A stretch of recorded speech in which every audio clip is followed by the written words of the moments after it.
네, 시청자 여러분 안녕하세요. 저는 한경국립대학교 복지상담학과 류현정 교수라고 합니다. 반갑습니다. 네, 오늘 이 시간은 많은 부모님들께서 경험하고 계실 텐데요. 양육에 있어서의 스트레스나 문제나 어려움을 어떻게 극복할 수 있는지, 또 어떻게 건강하고 바람직하게 변화시킬 수 있을지를 다 함께 생각해 보는 시간을 갖도록 하겠습니다.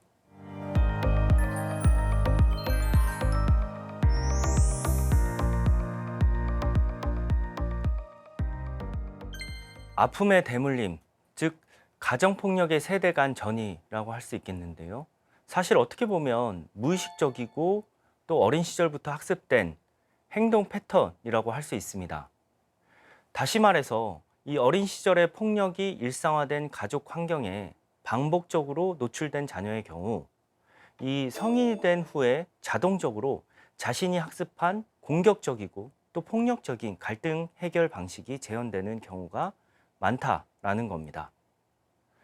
그래서 이 폭력의 대물림을 끊어내는 가장 중요한 첫걸음은 자기 자신에 대한 인지와 성찰입니다.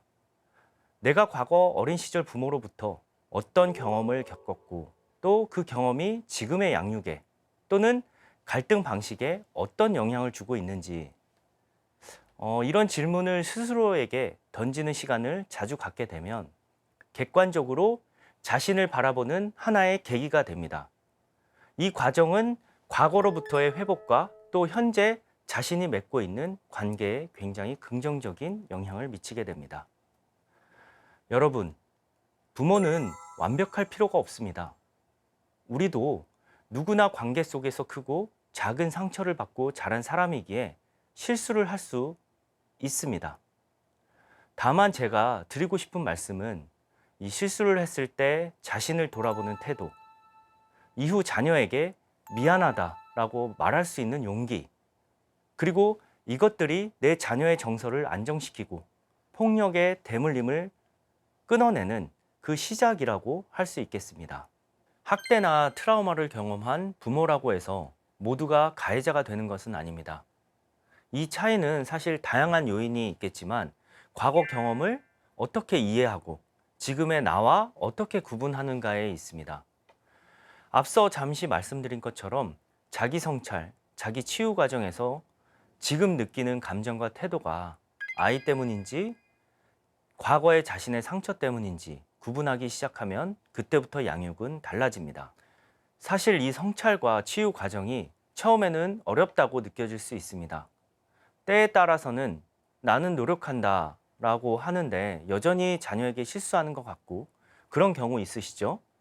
그럴 때는 일기처럼 짧게라도 그때그때 자신의 과거 경험, 그리고 상처, 그리고 내 자녀에게 하는 행동, 그리고 앞으로의 다짐을 생각나는 대로 적어보시는 걸 추천해 드립니다. 결국 자기 치유란 과거를 지우는 것이 아니라 과거가 지금의 양육을 지배하지 않도록 나를 다시 세우는 과정이 필요하기 때문에 이 마음의 부담감을 조금은 내려놓고 좀 더 장기적인 관점에서 작은 노력을 하나씩 해나가는 노력이 필요합니다.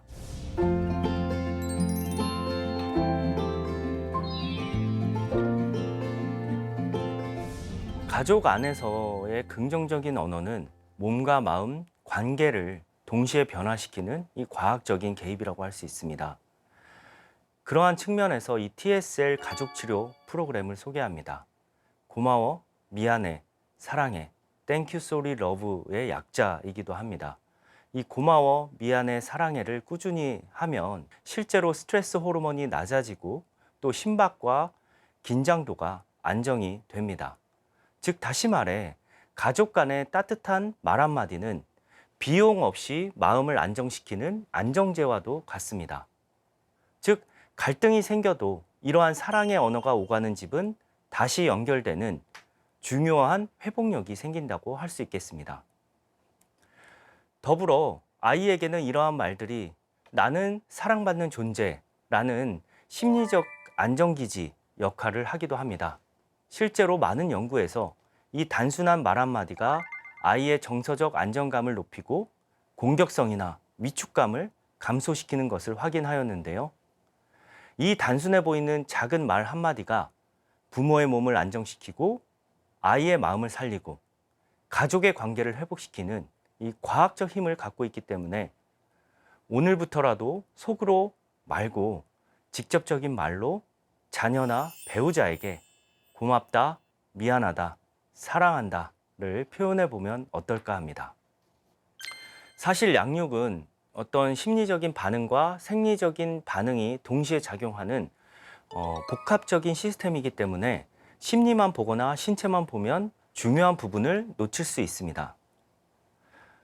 부모가 아이의 울음이나 떼쓰는 행동을 마주하면 이 뇌의 스트레스의 회로가 즉시 활성화되고 코티솔, 아드레날린이 분비됩니다. 우리가 이것을 이해하지 않고 단순히 자신의 미성숙한 태도에만 문제를 삼으면 밀려오는 죄책감과 자괴감, 더 나아가서 양육에 대한 자신감 저하, 그리고 심각하게는 양육의 포기로까지 이어질 수 있습니다. 따라서 이 심리나 행동에 대한 개입의 효과를 발휘하기 위해서는 의생명적인 생리적 반응에 대한 이해와 또 안정, 그리고 효과성이 필요하다고 할 수 있겠습니다. 실제로 현재 많은 연구와 임상에서는 이러한 노력들을 하고 있습니다. 예를 들어 제가 새롭게 연구하고 있는 분야기도 하고 시도하고 있는 연구를 소개해 드리고자 합니다. 이 양육자의 양육 태도와 습관을 변화시키기 위해 양육자의 스트레스 반응 호르몬의 변화나 심박 변이도, 그리고 뇌 활성화 정도를 체크해 보기도 하고, 또 그 외에 다양한 신체적인 수치를 활용해서 이 양육에 대한 스트레스와 신체적 관계의 메커니즘을 규명하려는 연구를 진행하고 있습니다. 또한 자녀 역시 단순 문제 행동뿐만 아니라 수면이나 호흡 양상, 영양 상태, 또 신경계 과민성 등 여러 가지 생리적인 요인을 함께 살펴보려는 노력을 진행하고 있습니다. 결국 몸과 마음을 함께 읽어낼 때 비로소 왜 이런 행동이 나타나는가를 정확히 이해하고 더 효과적인 양육 전략을 세울 수 있기 때문에 중요하다고 할 수 있겠습니다.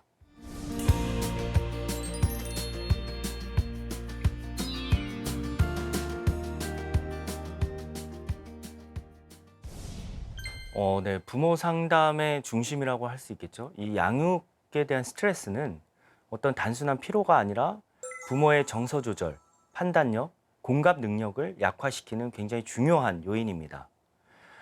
실제로 이 부모가 스트레스가 높으면 반응성이 떨어지고 충동적 행동이 증가해서 학대 위험이 높아질 수 있습니다. 따라서 상담이나 부모 교육의 핵심은 이 아이를 고치는 것이 아니라 부모의 정서를 먼저 안정시키고 반응을 조절하는 것이 중요합니다. 그렇기 때문에 이 교육 현장 안에서, 그리고 또 가족 안에서 이 부모도 도움을 받을 수 있는 존재, 도움이 필요한 존재라는 인식이 매우 중요하다고 할 수 있겠습니다. 네, 양육 스트레스로 어려움을 겪는 많은 가정은 단순히 자녀 양육에 대한 문제뿐만 아니라 경제적 어려움, 정신건강적인 문제, 사회적 고립 등 여러 요소가 사실 복합적으로 나타나는 경우가 많습니다. 따라서 가정을 지원하기 위한 이러한 우리 사회에서의 사회적 안전망은 사후적인 대처가 아니라 위기 이전부터 개입하는 예방적 대처여야 합니다. 즉, 취약 가정을 조기에 발견하고 또 지원하는 게 매우 중요한데요. 이를 위해서는 학교나 어린이집 또는 보건소 또 행정센터 등에서 생성되는 정보를 아동 전문 기관과 적극적으로 연계하려는 사회적 노력, 그리고 부모 개인의 정신 건강을 일상적으로 쉽게 점검할 수 있는 어떤 체계나 인식이 반드시 마련되어야 됩니다. 또 이러한 정보들을 종합적으로 아우르며 관리하는 소위 말해 통합형 관리 체계가 제대로 작동될 때 비로소 아동 친화적 안전망을 구축할 수 있다고 할 수 있겠습니다.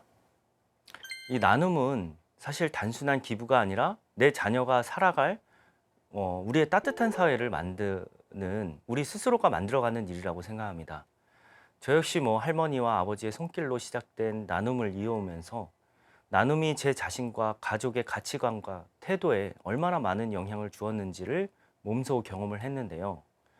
이 아버지께서는 항상 길에서 힘들어 하시는 모습을 보이는 분을 만나면 늘 제 손에 돈을 쥐어 주시면서 이 돈을 직접 전해드리고 꼭 내가 전하고 싶은 말 한마디를 하고 와라 라고 말씀을 하셨습니다. 경제적인 도움이 아니라 저의 마음을 나누는 그러한 방법을 알려주셨던 게 아닌가 생각을 합니다. 지금 저는 고액 기부자 모임인 사랑의 열매 아너 소사이어티 활동을 하고 있는데요. 이 모임 안에서 각자의 자리에서 치열하게 살아오신 분들이 마지막에 남기는 것은 돈이 아니라 사람이라는 마음으로 조용히 나눔을 실천하시는 많은 분들을 볼 때마다 저는 인간에 대한 신뢰와 그리고 이 사회에 대한 새로운 희망을 다시 한번 배우게 됩니다. 여러분, 많은 연구들에서도 나눔 활동을 경험한 아이들은 정서적 안정감과 또 사회적 책임감이 높은 것으로 나타나고 있습니다. 즉, 단단하고 바른 아이로 우리 아이를 성장시킬 수 있다는 뜻이겠죠. 여러분, 다시 한번 말씀드리지만 부모는 완벽하지 않아도 괜찮습니다. 중요한 건 아이에게 진심 어린 고마움, 미안함, 사랑함을 전하는 마음입니다. 우리 아이들은 부모의 작은 말과 행동 속에서 이 세상을 배우고 또 함께 살아가는 방법을 느낍니다. 오늘 하루 아이에게 손을 잡아주고 또 따뜻한 말 한마디를 건네보시기 바랍니다.